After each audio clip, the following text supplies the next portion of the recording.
Tá filmando? Já. Segura aqui, quem é que vai segurar?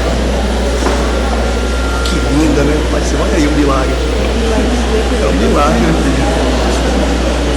Maravilha. Rapaz.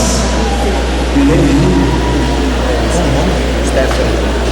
Estou aqui com um milagre nas minhas mãos, a Stephanie. Glória a Deus, olha aí. Que o inimigo, ele sempre fala, né? Não vai acontecer. Mas nós sabemos que ele é mentiroso. Viu? E o milagre está aqui, a Stephanie. Nós iremos apresentar, assim como Cristo foi apresentado no templo. Nós vamos apresentar a Stephanie, que ela possa ser uma bênção para os pais, bênção para a família, para a igreja e para o ministério. Vocês prometem, Paulo, você fica de criar a Stephanie nos caminhos do Senhor?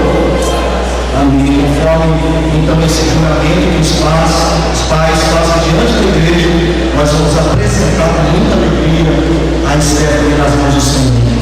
Pai, oh Deus, aleluia, eu estou alegre, Senhor, porque em meus braços, em minhas mãos, eu seguro o milagre, a Stephanie. Oh, aleluia, e é uma alegria muito grande, Senhor, eu quero apresentar diante de Ti, Senhor, que a Stephanie possa crescer com saúde, com muita bênção, com muita vitória sobre a sua vida, Senhor, que ela possa crescer com inteligência, com muito fervor, aleluia, e que ela possa ser uma bênção para os pais, para a família, para toda a igreja, para toda a sociedade, Senhor, que possa vir dar muitas alegrias. Quero te pedir, Senhor, guarda a Stephanie dos animais ferozes, peçonhentos, das doenças,